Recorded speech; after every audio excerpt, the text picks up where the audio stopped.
Hey guys, welcome back to AI movie explain channel. আজ আমরা explain করতে যাচ্ছি বাগি 4 মুভিকে। মুভিতে জোর করে অ্যাকশন সিন ঢোকানো হয়েছে। ফালতুতে অ্যানিমাল মুভির সেই ব্রুটাল সিন কপি করার চেষ্টা করা হয়েছে।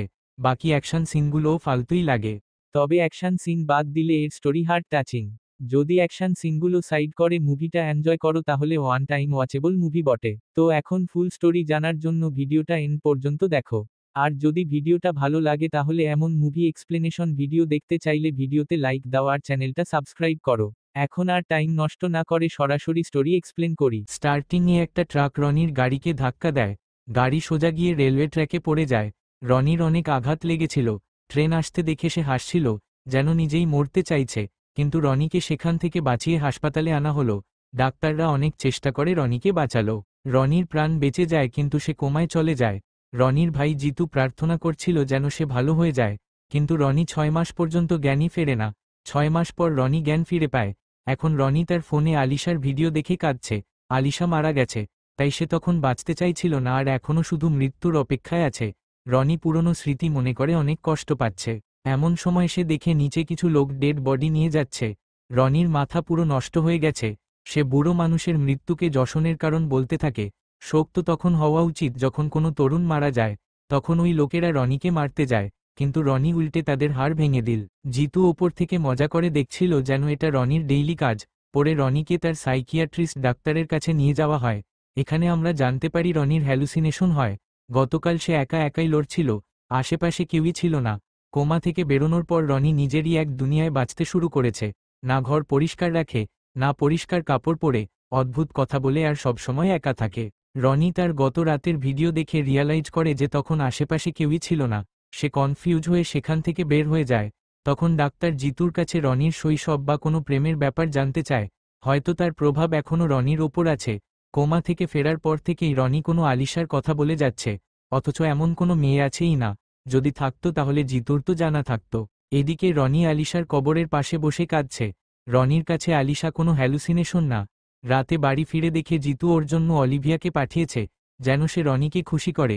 কিন্তু রনির আলিশা ছাড়া আর কাউকে চাই না। সে অলিভিয়াকে দিয়ে শুধু বাড়ি পরিষ্কার করায় এবং পরে তারা গল্প শুরু করে। অলিভিয়ার যাই পেশা হোক রনি তাকে রেসপেক্ট দেয়। রনি আলিশাকে ভালোবাসে, তাই অলিভিয়াও রনির প্রেমের কথা জানতে চায়। রনি তাকে সব জায়গা দেখায় যেখানে সে আলিশার সঙ্গে সময় কাটাত। অলিভিয়া ওই জায়গাগুলোতে নিজেকে ইমাজিন করতে থাকে। রনির ভালোবাসার ধরন দেখে অলিভিয়াও ওকে ভালোবাসতে শুরু করে। একদিন রনি বাড়িতে আলিশার ফটো ফ্রেম খুঁজে পায় না। তার জায়গায় রনি আর জিতুর ছবি থাকে। এমনকি রনির ফোন থেকেও আলিশার সব স্মৃতি মুছে গেছে। রনি খুব রেগে যায়, সে জিতুকে ক্ষমা করবে না। রনি পাবলিকের মধ্যে জিতুর সঙ্গে মারামারি করে। পরে জিতুকে বাড়ি এনে গালি দেয়। জিতু তখনও শান্ত করে বোঝানোর চেষ্টা করছে যে আলিশা নামের কোনো মেয়ে নেই, সবটাই রনির হ্যালুসিনেশন। এমন সময় প্রতিবেশীরা পুলিশ ডাকলো, কারণ সবার কাছে রনি পাগল মনে হচ্ছিল। কে জানে সে রাগে কি করবে। এখানে রনি পুলিশের সঙ্গেও মারামারি শুরু করে, তাই এসিপি রনিকে গ্রেফতার করে নিয়ে যায়।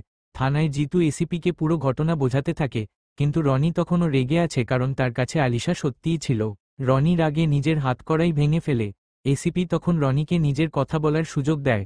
রনি জানায় আলিশা মারা গেছে এবং সবাইকে আলিশার কবরে নিয়ে যায়, কিন্তু আজ কবরে আলিশার নাম নেই, অন্য কারো নাম লেখা। রনি আবার শক হয়ে যায়। সে পাশের এক মহিলাকে ডেকে জিজ্ঞেস করে এখানে তো আলিশার কবর ছিল, কিন্তু তিনিও বলেন এটা আলিশার কবর নয়। রনি এখন পাগলের মতো সেখান থেকেও পালিয়ে যায়। এসিপি তাকে যেতে দেয় যেন সে নিজেই সত্য বুঝতে পারে বা সত্যটা বের করতে পারে। এখন রনির অতীত দেখানো হয়। রনি ডিফেন্স অফিসার, কিন্তু মাটির ওপর অপরাধ দেখলেও চুপ থাকে না। সে যেখানেই ক্রিমিনাল পায়, পেটায়। এক ফাইটে রনি আলিশার ফোন ভেঙে ফেলে। আলিশার কাছে ফোনটা লাইফলাইনের মতো, এখনও কিস্তির টাকা শোধ হয়নি। তাই রনি তাকে ফোনের দুনিয়া থেকে বের হতে বলে এবং যতক্ষণ ফোনটা ঠিক না হয় ততক্ষণ নিজের ফোন ব্যবহার করতে দেয়। আলিশার কাছে রনির প্রথম ইমপ্রেশনই থেকে যায়। সে রনিকে পছন্দ করতে শুরু করে। আলিশা তার বোন ক্যাথরিনের সঙ্গে ফস্টার হোম চালায়। ক্যাথরিন ছেলেদের বিশ্বাস করে না, তাই আলিশাকে ছেলেদের থেকে দূরে থাকতে বলে। পরদিন রনির শত্রু কিছু গুন্ডা রিভেঞ্জ নিতে আসে। আবার ফাইট হয়। এবার রনি তাদেরকে নিজেই হাসপাতালে ভর্তি করায়। সেখানেই রনির দেখা হয় আলিশার সঙ্গে। আলিশা ডাক্তার। রনি তাকে ভুল বুঝেছিল। এখন রনিও আলিশাকে পছন্দ করতে শুরু করে এবং আঘাতের অজুহাতে দেখা করা শুরু করে। পরে রনি আলিশাকে ফোন ফেরত দিতে চার্চের কাছে ডাকে। সেখানে রনি নিজের অনুভূতি বলার মতো ছিল। তখনই ছেলেদের গ্রুপে ফাইট শুরু হয়। গুলি চলতে থাকে। রনি তাদের পেটাতে শুরু করে। তখন আলিশা রনির হাত থেকে বন্দুক সরিয়ে নিজের দিকে তাক করে নেয়। আলিশা তার ভালোবাসা প্রকাশ করছিল। এরপর রনি সব ছেলেদের মেরে ফেলে এবং রনি আলিশার প্রেম শুরু হয়। এখন মুভি আবার বর্তমান সময়ে আসে। এসিপি আবার রনিকে আলিশা সম্পর্কে জিজ্ঞেস করে সে কিভাবে মারা গেছে। তখন রনি বলে যে গাড়িতে তার অ্যাক্সিডেন্ট হয়েছিল, আলিশাও তখন তার সঙ্গে ছিল। এসিপি সেই দিনের টোল ট্যাক্সের সিসিটিভি ফুটেজ আলিশাকে খুঁজতে থাকে, কিন্তু দেখা যায় সেদিন রনি গাড়িতে একাই ছিল। রনি যে সব প্রমাণ দেয় সব মিথ্যে প্রমাণিত হয়। আজ রাস্তায় রনি আলিশার বোন ক্যাথরিনকে দেখে। সে দৌড়ে গিয়ে ক্যাথরিনকে ধরে সত্য জিজ্ঞেস করে। তখন ক্যাথরিন জানায় সে প্রিয়াঙ্কা। সে কোনো ক্যাথরিন বা আলিশাকে চেনে না। পাশে দাঁড়ানো পণ্ডিত প্রিয়াঙ্কা বলে ডাকে। এখন তো রনির আগে এসিপির কলারই ধরে ফেলে, তাই রনিকে আবার জেলে ঢোকানো হয়। এসিবি তো রনির হেল্পই করছে। তখন অলিভিয়া লয়ারকে নিয়ে এলো এবং রনির জামিন করিয়ে নিয়ে গেল। রনির তখন হাই ফিভার হয়েছিল। সে তখন মানসিক আর ইমোশনালি ভীষণভাবে ডিস্টার্ব ছিল। তাই অলিভিয়া রনিকে নিজের বাড়ি নিয়ে গিয়ে কেয়ার করতে লাগলো। অলিভিয়া রনিকে কিস করতে যাচ্ছিল। তখনই রনি সেই কন্ডিশনে আলিশাকে লাভ ইউ বলতে শুরু করলো। তাই অলিভিয়া থেমে গেল। অলিভিয়া এখন রনিকে সত্যিই ভালোবাসতে শুরু করেছিল। কিন্তু এখন তার হার্ট ব্রেক হয়ে গেছে। তারপর সে একটা কাগজ ফেলে দিল। সেটা দেখে রনির মনে পড়ল যে এটা আলিশার সঙ্গে আঁকা পেইন্টিং। তখন একখানা খারাপ কাগজ দেয়ালে টাঙানো পেইন্টিং এর পেছনে ফেলে দিয়েছিল। তাই রনি এখন তাড়াতাড়ি সেই রাফ কাগজটা খুঁজতে গেল। হয়তো ওখানেই সেটা পাওয়া যাবে। রনি এখন যে বাড়িতে এল সেটা পুরোপুরি যাওয়া। এখানে কেউ থাকে এটা সম্ভব না। আজ অনেক লোক রনিকে মারতে এসেছে। রনির মনে হচ্ছিল এগুলোও বোধহয় হ্যালুসিনেশন। কিন্তু যখন তারা রনিকে মারতে শুরু করলো আর তার রক্ত বের হলো, তখন রনি বুঝল এটা আসলেই ঘটছে। তখন রনি তাদের সবাইকে নৃশংসভাবে মেরে ফেলে। এই ফাইটে এক দেয়ালের পেছনে রনি আর আলিশার আঁকা পেইন্টিং পাওয়া গেল। কিন্তু ততক্ষণে রনি সবাইকে মেরে ফেলেছিল। তখন রনি একজনকে তুলে জিজ্ঞেস করল যে ওই পেইন্টিং এ রনি আর আলিশাই আছে কিনা।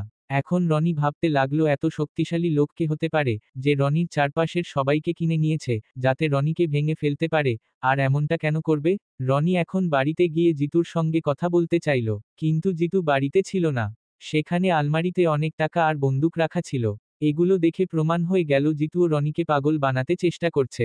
তাই রনি জিতুকে মেরে ফেলার হুমকি দিয়ে ভয়েস মেসেজ পাঠালো আর তারপর তার ফোনের লোকেশন ধরে চলে গেল।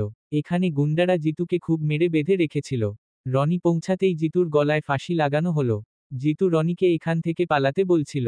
কিন্তু রনির তো সত্য জানতে হবে আর তার ভাইকেও বাঁচাতে হবে। রনি জিতুকে ফাঁসি থেকে বাঁচিয়ে ফেল, কিন্তু তখন অনেক গুন্ডা চলে এল। তারা জিতুকে বিষের ইঞ্জেকশন দিয়ে মেরে ফেলল। তখন রনিকে গুলিও লেগেছিল।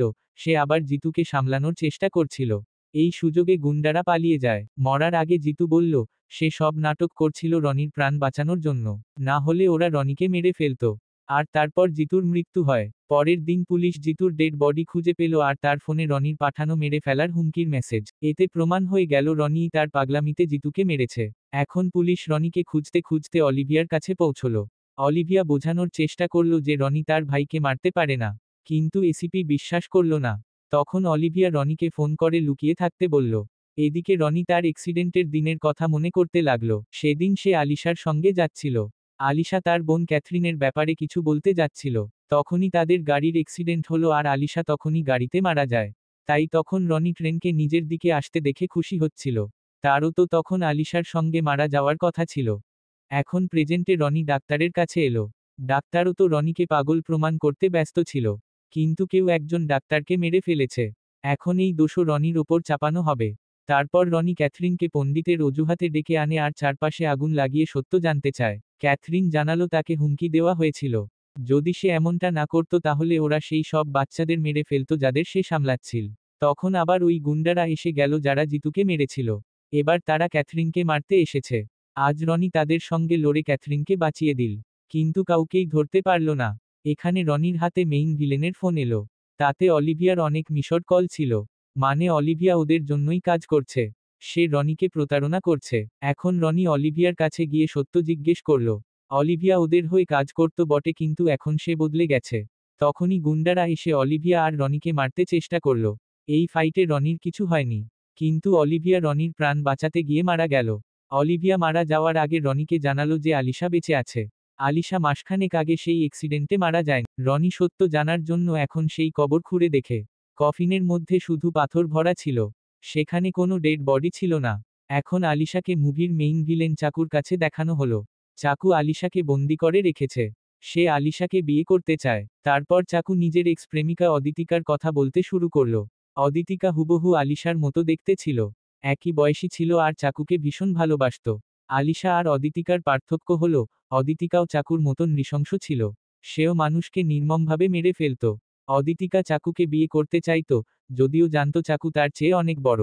তাই চাকু নিজের সেই সত্যিকারের ভালোবাসাকে হারাতে চায়নি। কিন্তু তাদের বিয়ের দিন অদিতিকার কিছু শত্রু এসে যায়। অদিতিকা আর চাকু মিলে তাদের মারতে শুরু করলো। তারা সবাইকে মেরে ফেলল। কিন্তু এই ফাইটে অদিতিকাও গুলিবিদ্ধ হয় এবং তার সেখানেই মৃত্যু হয়। চাকু যদিও ভগবানকে মানত না, কিন্তু আজ নিজের প্রেমকে বাঁচানোর জন্য ভগবানের কাছে মাথা নোয়াল। তাদের অনুরোধ করল অদিতিকাকে ফিরিয়ে দিতে, না হলে সে পৃথিবী জ্বালিয়ে দেবে। চাকুর কাছে তার অদিতিকাই সবকিছু ছিল। এটাই সেই দিন ছিল যখন আলিশা রনির সঙ্গে দেখা করতে ফোন ফেরত নিতে এসেছিল এবং দুজনেই নিজেদের ভালোবাসা বুঝতে পেরেছিল। তখনই চাকুও সেখানেই ছিল। সে দূর থেকে আলিশাকে দেখে খুশি হচ্ছিল। তার কাছে মনে হচ্ছিল অদিতিকা যেন আবার বেঁচে উঠেছে। এখানে যারা আলিশাকে আঘাত করার বা ছোঁয়ার চেষ্টা করেছিল, চাকু তাদের সবাইকে মেরে ফেলেছিল, শুধু রনিকে ছাড়া। কারণ আলিশা নিজেই রনিকে জড়িয়ে ধরছিল। তাদের প্রেম ছিল সিরিয়াস। চাকু এ দুজনকে একসঙ্গে দেখে সহ্য করতে পারেনি। তাই সে তাদের অ্যাক্সিডেন্ট করায়। তারপর গাড়ি থেকে আলিশা আর রনিকে বাঁচিয়ে নেয়। এখন চাকু আলিশাকে বিয়ের প্রস্তাব দেয়। সে জানায় কতটা ভালোবাসে তাকে। কিন্তু আলিশা এসব শুনে অজ্ঞান হয়ে যায়। সে বিশ্বাসই করতে পারছিল না। পরের দিন চাকু আবার আলিশাকে বিয়ে করতে আসে। আলিশা তাকে জানায় সে রনিকে ভালোবাসে। রনিকেই বিয়ে করবে। তখন চাকু বলে তার ভালোবাসা অন্য ছেলেদের মতো না। অন্যদের ভালোবাসা দেহের হয়, কিন্তু তার ভালোবাসা সবকিছুর উপরে। তখন আলিশা তাকে চ্যালেঞ্জ করে বলে রনি তেমন না।